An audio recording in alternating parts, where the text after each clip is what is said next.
நம்மோட சுக துக்கத்தை காட்டிலும் நாம் அன்பு வைத்திருப்பவர்களின் சுக துக்கமே பெருசு அப்படின்னு நினச்சி அன்பு செய்ய தொடங்கினா அதுதான் வாழ்க்கைக்கு சந்தோஷம்.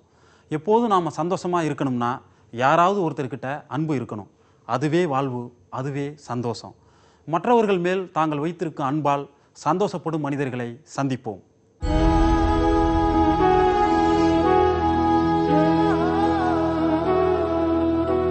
எத்தனையோ நல்ல உள்ளங்கள் ஏழைகளின் உயிர் காக்கும் மருத்துவ சேவைக்காக ஓடோடி வந்து உதவுறாங்க.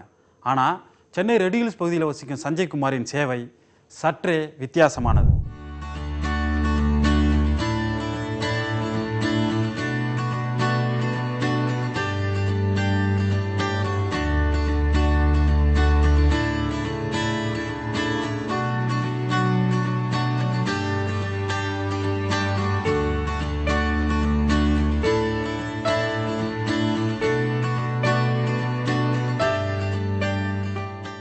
என் பேர் சஞ்சய் குமார். நான் பிஇ ஃபஸ்ட் இயர் படிச்சுக்கிட்டு இருக்கேன். நான் 2004 அந்த வாக்கில் நான் ஒரு நியூஸ் பேப்பர் படிச்சுட்டு இருந்தேன். அந்த நேரத்தில் சஞ்சய் என்ன செஞ்சால் அதில் உயிர் காக்க கை கொடுங்கள் அப்படின்னு சொல்லி ஒரு ஃப்ரீ அட்வர்டைஸ்மெண்ட்டு. அந்த அட்வர்டைஸ்மெண்ட்டு படிச்சுட்டு இருக்கப்போ என் பக்கத்தில் வந்து என்னப்பா இந்த அக்கா ஃபோட்டோ போட்டிருக்கு என்ன கேஷுவலாக கேட்குறான். அவங்களுக்கு ஹார்ட் ஆப்ரேஷன் ஆண்டா, ரொம்ப ஏழ்மையான குடும்பம், ஸோ எல்லாருக்கிட்டையும் ஹெல்ப் கேட்டிருக்காங்க அப்படின்னு சொன்னார். நான் சரி நீங்கள் பண்ணுங்களாம்ப்பா, அந்த அக்காவுக்கு ஹெல்ப் பண்ணுங்களாம்ப்பா, நம்ம பண்ணலான்னு சொன்னேன். நீ செகண்ட் ஸ்டாண்டர்ட் படிக்கிறடா, நானும் இப்போ நம்ம குடும்ப வரவு செலவு சரியாக இருக்குது, இப்போ நம்மளால் ஹெல்ப் பண்ண முடியாத சுச்சுவேஷன் அப்படின்னு சொல்லி அந்த நேரத்தில் தீபாவளி டைம்ன்றதால திடீர்னு ஒரு 5 மினிட்ஸ் கழித்து அவங்க அம்மா கிட்ட இங்கே ஓடிக்கிட்டு ஒரு 5 மினிட்ஸ் கழித்து அப்பா ஒரு தீபாவளிக்கு எனக்கு இந்த வாட்டி பட்டாசு புது துணியெல்லாம் வாங்குவீங்களா? கண்டிப்பாக வாங்கி கொடுப்பேன்டா. எவ்வளோக்கு வாங்கி கொடு? ஒரு 1500 2000 ரூபாய்க்கு வாங்குவோம்டா. இல்லைப்பா இந்த முறை எனக்கு தீபாவளிக்கு புது துணி வேண்டாம், பட்டாசும் வாங்கி கொடுக்காதீங்க, அந்த பணத்தை எடுத்து அந்த அக்காவுக்கு அனுப்பிச்சி விட்ருங்க அப்படின்னு கேட்குறான். நான் அப்பா கிட்டே போய் சொன்னோன்னே முதல்ல அப்பா கேட்டார், என்ன உண்மையாக தான் சொல்கிறியாடா? இல்லைடா, நீ வேணால் பட்டாசா வெடி, நான் ஏதாவது அரேஞ்ச் பண்ணி பணம் கொடுக்குறேன் அப்படி தான் சொன்னார். ஆனால் நான் முடிவாக சொல்லிட்டேன், இல்லைப்பா இந்த பட்டாசு வெடிக்கலை. ஆனால் நான் அப்போது அந்த ஒரு தீபாவளிக்கு தான் அப்படி சொல்ல நினச்சேன். ஆனால் நான் அதுலேருந்தே கண்டினியூ பண்ண ஆரம்பிச்சிட்டேன். இந்த விஷயத்த நானும் எங்கள் ஸ்கூலில் போய் பசங்களுக்கு சொன்னேன். இப்படி எங்கள் வீட்டு பக்கத்தில் ஒரு பையன் 5 இயர்ஸ்லேருந்தே அவன் பண்ணாமல் இப்படி வெடியெல்லாம் வெடிக்கிறது இல்லை அப்படி இருக்கானா. சரியா, ஒரு 100 குழந்தைங்க கேட்கும்போது அதில் ஒரு 2 குழந்தைகளாவது ரீச் ஆனால் போதும், அந்த ஒரு கான்செப்டோடு தான் சொன்னேன். என்னோடய 16வது பிறந்தநாளுக்கு 16 செடிகள், 17வது பிறந்தநாளுக்கு 17 செடிகள் விதத்தில் என் பள்ளியில் நான் நட்டுட்டு வந்தேன். இப்போது காலேஜில் வச்சுட்டு வரேன்.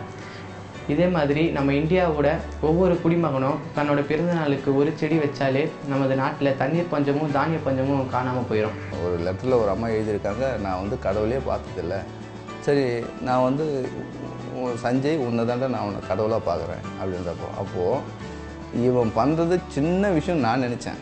அந்த லெட்டரை பார்த்த பிறகு தான் இவ்வளோ பெரிய விஷயம் பண்ணிகிட்டு இருக்கான் நான் சஞ்சய் அப்படின்னு சொல்லி தான் நான் ஃபுல் சப்போர்ட்டாக இறங்கின காரணம் அந்த லெட்டர் தான். என் சேவையை பாராட்டி இது வரைக்கும் எனக்கு 10 அவார்ட்ஸ் கொடுத்துருக்காங்க. ஒரு தந்தையாக இப்படி ஒரு பையனை எங்களுக்கு கடவுள் கொடுத்ததுக்கு அதுக்காக நான் கடவுளுக்கு நன்றி சொல்லிக்கிறேன். இந்த சேவையை நான் இதோடு நிறுத்த மாட்டேன். என் லைஃப் லாங் நான் கண்டிப்பாக இதை தொடருவேன். மேலும் ஒரு அறக்கட்டளை வச்சு இதை இன்னும் நல்லா பிரம்மாண்டமாக பண்ணணும்னு நான் விருப்பப்படுறேன்.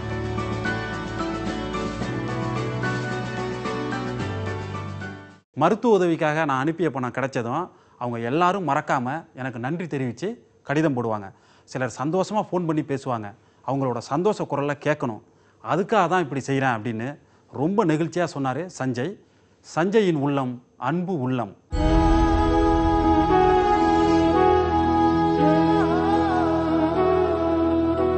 மதுரை அவனியாபுரத்தை சேர்ந்தவர் சபரி சங்கரன். வெப் டிசைனிங் வேலை செய்கிறாரு. இவரும் இவரது நண்பர்களும் சேர்ந்து HIV பாதித்த குழந்தைகளை முன்னேற்ற பாதைக்கு வழி நடத்திக்கிட்டு இருக்காங்க.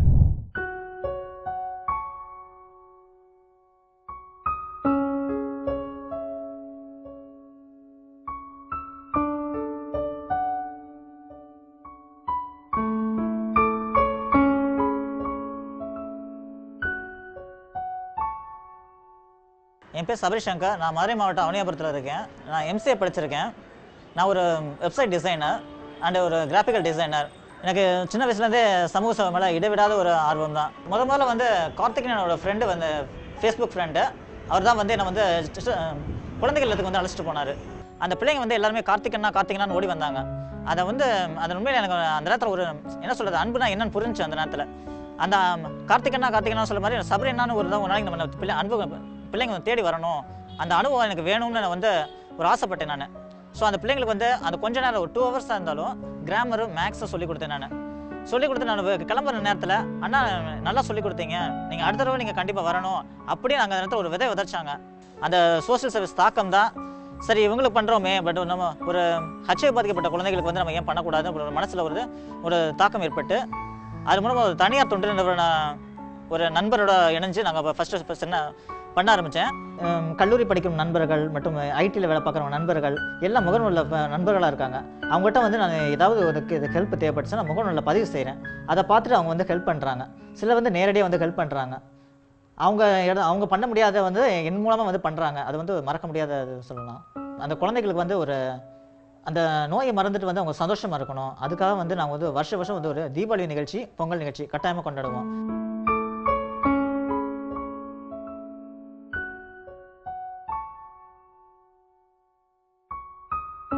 அது மூலமாக அவங்களுக்கு ஒரு சமத்துவம் ஏற்படும். அவங்களுக்கு வந்து நார்மலாக குழந்தைகள் வந்து நெகட்டிவ் குழந்தைகளும் சரி, பாசிட்டிவ் குழந்தைகளும் சரி சமம் தான். அவங்களுக்கு HIV குழந்தைகளும் பாதிக்கப்பட்டவங்களும் வேறுபடுத்தி பார்க்க மாட்டோம். ஒரு சமத்துவம் ஏற்படணும், மனசில் சமத்துவம் ஏற்படணும், தன்னம்பிக்கை ஏற்படணும், அவங்களால வந்து சந்தோஷமாக இருக்க முடியும் அப்படிங்கிறது முக்கிய நோக்கம் தான் அந்த நிகழ்ச்சி கொண்டாடுறது. அந்த நிகழ்ச்சியில் வந்து அந்த குழந்தைகள் வந்து நியூட்ரிஷன் கொடுக்கறது, அப்புறம் வந்து ஒரு தன்னம்பிக்கையான பேச்சு கொடுக்கறது, சமுதாயத்தில் சாதிச்சவங்களை ஒரு அதே ஒரு IAS அந்த மாதிரி ஒரு பதவியில் இருக்கவங்கள தான் வந்து கூப்பிட்டு வச்சு அவங்க பேச வைக்கிறோம். ஜட்ஜு இவங்களாம் வந்து பேச வைக்கிறப்போ அவங்க குழந்தைக்கு ஒரு தன்னம்பிக்கை வருது. எனக்கு வந்து அடுத்து ஜூனியர் ஹெல்பிங் ஹேண்ட்ஸ்னு ஒரு அடுத்த அமைப்பு ஏற்படுத்தணும்னு ஒரு தனியாத வெறி. இது என்னன்னா அந்த குழந்தைங்க அந்த சமூக சேவை என்ன வந்து குழந்தைகிட்ட வந்து ஸ்கூல் படிக்கிறவங்களே இருக்கணும். அதை வந்து ஒரு வலியுறுத்துறது தான் அந்த ஜூனியர் ஹெல்பிங் ஹேண்ட்ஸோட நோக்கம். அதை வந்து எப்படியெல்லாம் அவங்க வந்து சோஷியல் சர்வீஸ் பண்ணலாங்கிற ஒரு ட்ரைனிங் கொடுக்க போகிறோம் அவங்களுக்கு வந்து. சபரி சங்கரனோட அப்பா கிட்ட பேசிகிட்டு இருக்கும்போது அவர் ஒரு விஷயம் சொன்னார். அவன் பண்ணுற உதவிகளுக்கு நான் சப்போர்ட்டாக இருக்கேன் அப்படிங்கிறத தாண்டி நானும் ஏதாவது பண்ணணும் அப்படின்னு தோணுச்சு தம்பி. எங்கள் வீட்டில் எந்த விசேஷம் நடந்தாலும் அங்கே உள்ள குழந்தைகளுக்கு இங்கேருந்து சாப்பாடு போயிடும். என்னால் முடிஞ்ச உதவியை அது பணமாகவோ பொருள் உதவியாகவோ அவங்ககிட்ட கொடுத்து நான் செய்ய சொல்கிறேன். அவனுக்கு இன்னும் திருமணம் ஆகலை, வரப்போகிற பொண்ணும் அவனை மாதிரியே உதவுற குணத்தோடு வரணும் அப்படின்னு தான் ரொம்ப மெனக்கட்டு தேடிட்டு இருக்கேன் தம்பி அப்படின்னு சொன்னார். உங்கள் கனவு நிச்சயம் பலிக்கும் சார்.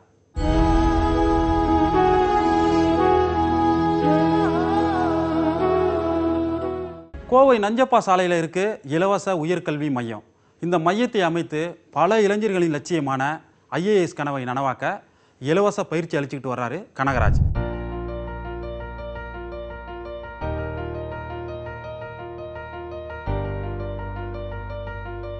நான் கோயம்புத்தூரில் அரசியல் அறிவியல் துறை பேராசிரியர் அரசு கலைக்கல்லூரியில் பணியாற்றிட்டு இருக்கேன். நான் கோயம்புத்தூரில் ஒரு ஃப்ரீ IAS கோச்சிங் சென்டர் நடத்திட்டுருக்கேன். என்கிட்ட ஒரு 400 மாணவர்கள் பயின்று வருகிறார்கள். அதில் இதுவரையிலும் கடந்த 8 வருடங்களில் 73 மாணவர்கள் இந்த IAS IPS தேர்வில் வெற்றி பெற்று விட்டார்கள். அவர்கள் நாடெங்கிலும் கலெக்டராக, எஸ்பியா, ASPயா பணியாற்றி கொண்டிருக்கிறார்கள். இது முற்றிலும் ஒரு இலவச பயிற்சியாக நான் கொடுத்து வருகிறேன். கோயம்புத்தூரில் கார்ப்பரேஷன் கமிஷனராக அன்ஷுல் மிஸ்ரா என்பவர் இருந்தார். அவர் வந்து ஒரு நாள் பயிற்சிக்கு வந்துட்டு என்ன சொன்னார்னா, நீங்கள் வந்து நல்லா இந்த மாதிரி இளைஞர்களுக்கு சொல்லித்தரீங்க, அதே டைமில் கார்ப்பரேஷன் குழந்தைகளுக்கு ஏதாவது பண்ண முடியுமா, கார்ப்பரேஷன் ஸ்கூலில் படிக்கக்கூடிய குழந்தைகளுக்கு ஏதாவது பண்ண முடியுமான்னு கேட்டார். உடனடியாக நாங்கள் வந்து எல்லா கார்ப்பரேஷன் ஸ்கூலுக்கும் போய் அந்த பள்ளி குழந்தைகளுக்கு அவங்களுக்கு வந்து நிறைய சொல்லிக் கொடுத்தோம். கிட்டத்தட்ட 16,000 குழந்தைகளுக்கு இலவச பயிற்சியை நாங்கள் கொடுத்தோம் பள்ளி குழந்தைகளுக்காக. அதில் அவர் ரொம்ப இம்ப்ரெஸ் ஆனார். இம்ப்ரெஸ் ஆகிட்டு என்ன சொன்னார்னா, நான் வந்து உங்களுக்கு IAS கோச்சிங்க்கு இடம் பத்தலை, அதே மாதிரி இந்த கார்ப்பரேஷன் ஸ்கூல் குழந்தைகளுக்கு நீங்கள் ஃப்ரீயாக பண்ணுறீங்க, அதனால் நாங்கள் ஒரு பில்டிங் தரோம், கார்ப்பரேஷன்லேருந்து உயர்கல்வி மையம்னு ஒன்று கொண்டு வரோம், அந்த பில்டிங்கை உங்களுக்கு கொடுக்குறோம், நீங்கள் வந்து அந்த பில்டிங்கில் உங்கள் இலவச IAS பயிற்சியை நடத்துக்கங்க, ப்ளஸ் இந்த கார்ப்பரேஷன் ஸ்கூல் குழந்தைகளுக்கான பல வகையான ப்ரோக்ராம்ஸும் நீங்கள் நடத்துங்க, ரெண்டையும் ஒரு சோஷியல் சர்வீஸாக பண்ணுங்க அப்படின்னு சொன்னார். இந்த ஞாயிற்றுக்கிழமை பயிற்சிக்கு நாங்கள் என்ன பேர் வச்சுருக்கோன்னா கோல்டன் சண்டே ப்ரோக்ராம்னு வச்சுருக்கோம். அதோட நோக்கம் என்னென்னா, ஒரு மாணவன், ஒரு ஸ்டூடெண்ட் தொடர்ந்து ஒரு 100 சண்டே கிளாஸுக்கு வந்தானா இந்த IAS சிலபஸை முடிச்சுக்குவோம். இந்த சென்டரோட இன்னொரு விஷயம், முக்கியமான விஷயம் என்ன அப்படின்னு சொல்லி பார்த்தீங்கன்னா, இங்கே சண்டே கிளாஸஸ் தான். சண்டே கிளாஸஸ் சாரே எடுப்பாங்க.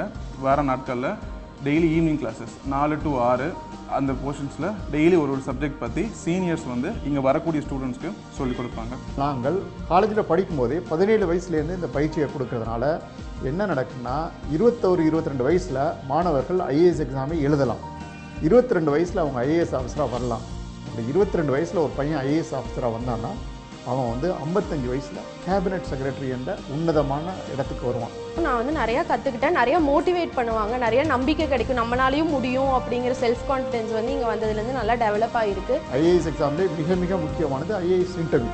அந்த ஐஏஎஸ் இன்டர்வியூக்காக நான் ஒரு புத்தகம் ஒன்றை எழுதியுள்ளேன். அந்த புத்தகம் வந்து இது வந்து மிகவும் பயனுள்ள புத்தகம். இது வந்து போன வருஷம் என்ன பண்ணோன்னா ஐஏஎஸ் இன்டர்வியூ கோச்சிங்கை இலவசமாக கோயம்புத்தூரில், திருவனந்தபுரத்தில், சென்னையில், டெல்லியில் நடத்தி மாணவர்களுக்கு இதை ஃப்ரீயாகவே கொடுத்தோம். நான் ஐஏஎஸ் எதற்காக படிக்கணும்னு ஆசைப்பட்டேன்னா மக்களுக்கு சேவை செய்யணும், இந்தியாவின் முன்னேற்றத்திற்கு ஒரு காரணியாக இருக்க வேண்டும், தேவையுள்ள மக்களுக்கு சேவை செய்ய வேண்டும். அந்த எண்ணம் தான். ஐஏஎஸ் எனக்கு கிடைக்கல, பட் இந்த பேராசிரியர் பதவி மூலமாக இந்த ஐஏஎஸ் தேர்வில் நான் படித்தபோது எனக்கு கிடைத்த நாலேஜ் மூலமாக அந்த அறிவை இந்த பொது சேவைக்காக பயன்படுத்தணும் அப்படின்னு முடிவு பண்ணேன். ஸோ அதனால் இந்த சேவையை பண்ணிகிட்ருக்கிறேன். இப்போ junior batch, senior students, advanced குரூப்னு மொத்தம் 300 பேர் என்கிட்ட படிக்கிறாங்க. 4 ஞாயிற்றுக்கிழமை தான் நான் விடுமுறையே எடுத்திருக்கேன். அதுவும் தவிர்க்க முடியாத காரணத்தினால தான். இதுவரை என் பயிற்சி மையத்தில் படித்த பலர் ஐஏஎஸ், ஐபிஎஸ் அதிகாரிகளாக இருக்காங்க. 1500க்கும் மேற்பட்டவங்க தமிழ்நாடு அரசு தேர்வாணையம் நடத்திய தேர்வு, வங்கி தேர்வு, இப்படி பல போட்டித் தேர்வுகளில் வென்று அரசு பணிகளில் சேர்ந்துருக்காங்க. நானே கலெக்டராக இருந்தால் கூட இவ்வளவு சந்தோஷப்பட்டிருக்க மாட்டேன் அப்படின்னு ரொம்ப நெகிழ்ச்சியாக சொன்னார் கனகராஜ்.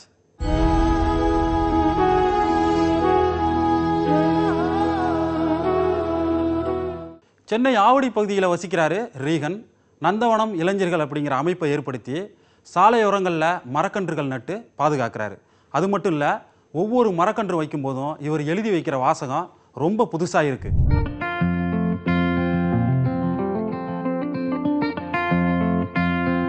என்னோடய பேர் ரீகன்.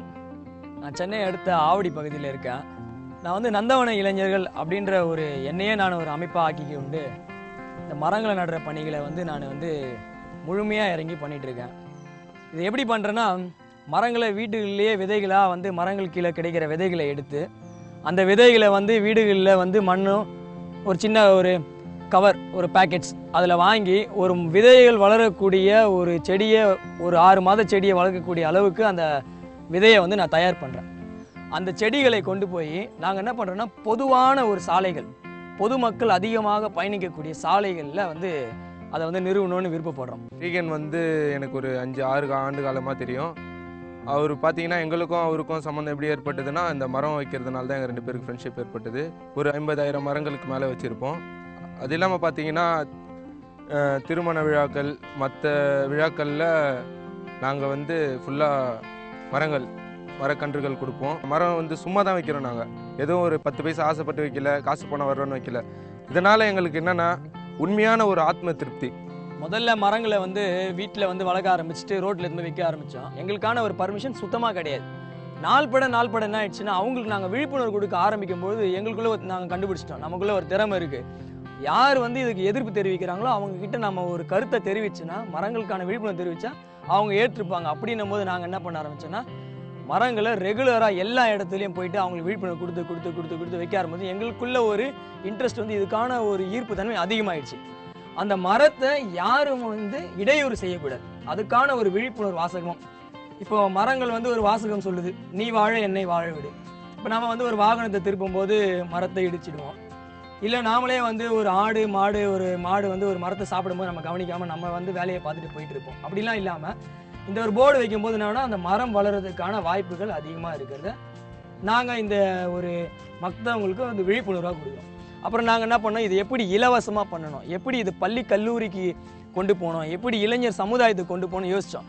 அப்போ நம்ம வீடுகளில் நிறைய மரங்களை வளர்க்கணும் அப்படின்ற ஆர்வம் எங்களுக்குள்ளே தோன்ற வீட்டில் பெற்றோரும் வந்து அதுக்கு ஊந்து விசையாக இருக்கிறாங்க, நண்பர்களும் சிலர் ஊந்து விசையாக இருக்கிறாங்க, நாங்கள் திடீரென்று சந்திக்கும் நபர்களும் ஊந்து விசையாக இருக்காங்க. இப்போ இவ்வளோ விசைகள் சேர்ந்து ஒரு பெரிய மாபெரும் திசையை உருவாக்கலாம்னு சொல்லிட்டு பசுமையான ஒரு திசையை உருவாக்கலாம்னு சொல்லிட்டு நாங்களே ஒரு எண்ணத்தை உருவாக்கணும். இயற்கைக்கு நாங்கள் ரொம்ப உதவுறோம். நம்மளும் இயற்கை தான், மனிதன் மரம் இது ரெண்டுத்தையும் நம்ம வந்து பாதுகாட்டோம்னா நல்லபடியாக இருப்போம். சாலையில் கடந்து போகும்போது அது கீழே சில பேர் இளைப்பாருவாங்க.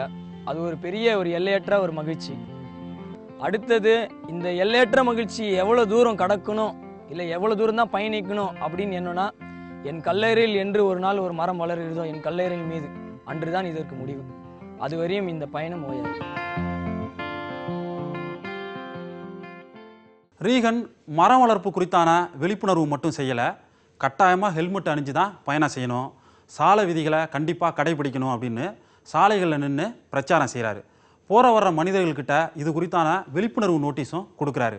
தனியாளாக சென்னை முழுவதும் பைக்கில் மரக்கன்றுகளை வச்சுக்கிட்டு சுற்றி வந்து பலருக்கும் கொடுக்குறாரு. ரீகனின் பசுமை புரட்சி வெல்லும்.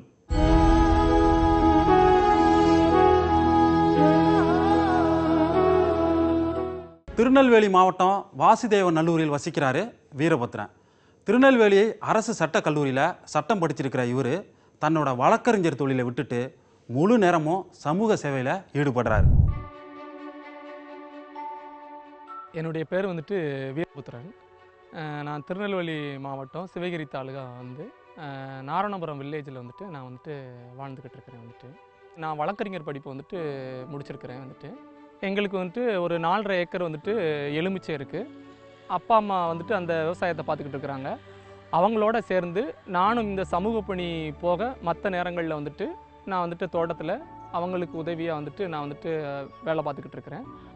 10th நான் வந்து என்னுடைய சமூக பணியை வந்துட்டு ஆரம்பிச்சுட்டு வந்துட்டு எப்படின்னா, அந்த குஜராத் பூகம்பம் ஏற்படும் போது கையில் வந்து இப்படி துண்டு ஏந்தி நான் 10வது படிக்கும்போது ஒவ்வொரு வீட்லேயும் போயிட்டு வந்துட்டு இந்த மாதிரி வந்து பாதிக்கப்பட்டிருக்கிறாங்க, அதனால் நீங்கள் வந்துட்டு அவங்களுக்கு முடிஞ்ச அளவுக்கு உதவுங்க அப்படின்னு சொல்லிட்டு, அப்போவுமே நான் சொல்கிற விஷயங்கள் வந்து எப்படின்னா, ஒரு 15 வருஷத்துக்கு முன்னாடியே எங்கூர் மக்களே ஒரு 1000 ரூபாய் வந்துட்டு கொடுத்தாங்க.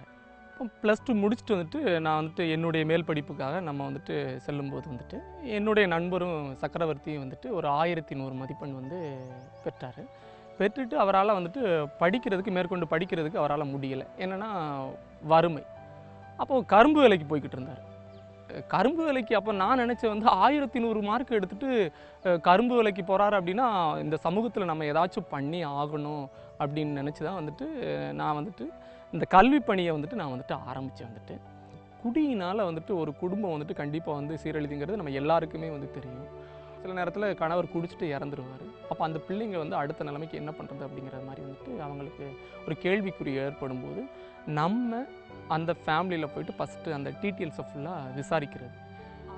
ஏன் வந்துட்டு நீங்கள் வந்துட்டு அந்த பையங்களை வந்துட்டு நீங்கள் வந்துட்டு பொண்ணோ பையனோ வந்து ஏன் அனுப்பலை, ஏன் படிக்கலை அப்படிங்கும்போது, இப்போ எங்களுக்கு இந்த மாதிரி வறுமை காரணமாக இருக்குது அப்படிங்கும்போது மறுபடியும் நாங்கள் அதை 1வது வகுப்புலேருந்து நாங்கள் வந்துட்டு அந்த கல்விக்கு தேவையான உதவிகளை நாங்கள் வந்துட்டு பண்ண ஆரம்பிச்சிருக்கோம். கல்வி பணிக்காக என்னெல்லாம் பண்ணணுமோ கிட்டத்தட்ட இதுக்கு வந்து நம்ம இப்போ இன்ஜினியரிங்லாம் பார்த்திங்கன்னா ஒரு 20 பேரையாச்சும் நம்ம வந்து படிக்க வச்சுருப்போம். நம்ம வந்து ஒரு உறவு பாலம் மாதிரி, எங்கேயோ ஒரு பக்கத்தில் உதவுறவங்க இருக்கிறாங்க, உதவி தேவைப்படுறவங்க ஒரு பக்கத்தில் இருக்கிறாங்க.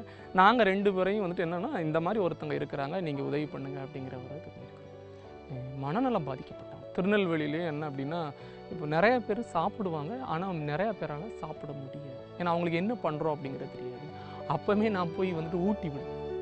ஆதரவற்ற முதியவர்கள் என்ன அப்படின்னா, அவங்க வந்துட்டு குழந்தை மாதிரி, ஆனால் குழந்தைகளை பராமரிக்கிற மாதிரி நம்ம ஆதரவற்ற முதியோர்களை வந்துட்டு யாருமே வந்து அன்பு செலுத்துறதில்லை அப்படிங்கிற மாதிரி நமக்கு கண்கூடாகவே வந்து தெரிஞ்சது. அப்போந்தான் சரி, அந்த ஆதரவற்ற முதியோர்களுக்கு ஏதாவது பண்ணணும் அப்படின்னு தான் வந்துட்டு கடந்த 3 வருஷங்களாக அந்த புளியங்குடி டாக்டர் அப்துல் கலாம் பொதுநல சேவை அமைப்போட நாங்களும் இணைந்து அவங்களுக்கு இப்போ வந்து மதிய உணவையும் காலை உணவையும் வந்துட்டு வழங்கிக்கிட்டு இருக்கிறோம். நான் இன்னையோட சமூக பணியை விட்டுறணும் அப்படின்னு தோணும். ஆனால் எங்கேயாவது இருந்து ஒரு வாழ்த்து கடிதம், இல்லைன்னா யாருடைய ஃபோனாச்சும் வந்து என்ன பண்ணுவாங்க அப்படின்னா வந்துட்டு பரவாயில்ல நல்லா பண்ணுறீங்க, அதனால் நீங்கள் வந்து நல்லா பண்ணணும் அப்படின்னு. அதுக்கப்புறம் நாங்கள் தொடர்ந்து இப்படிங்க எங்களுடைய வாழ்க்கையை நாங்கள் வந்துட்டு பயணிச்சுக்கிட்டே இருக்கிறோம்.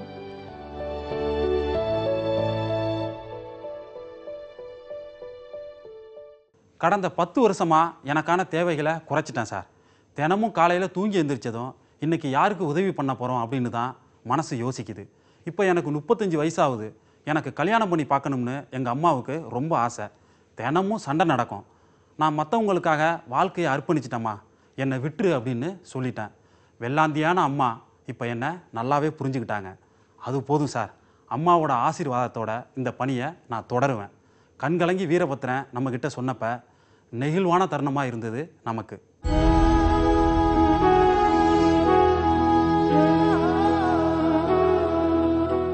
அன்பை விட அதை அங்கீகரிப்பது தான் அழகு அப்படின்னு சொல்லுவாங்க. இப்படிக்கு இவர்கள் நிகழ்ச்சியில் ஒரு மனிதர்களுக்கு நீங்கள் கொடுத்திருக்கும் வரவேற்பும் அங்கீகாரமும் அவர்களுக்கு உதவ உங்களில் பலர் முன் வந்திருப்பதும் நமக்கு ரொம்ப மகிழ்ச்சி அளிக்கிறது.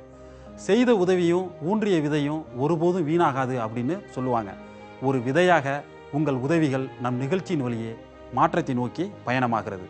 தொடர்ந்து சந்திப்போம் இப்படிக்கு இவர்கள் மனிதர்களை.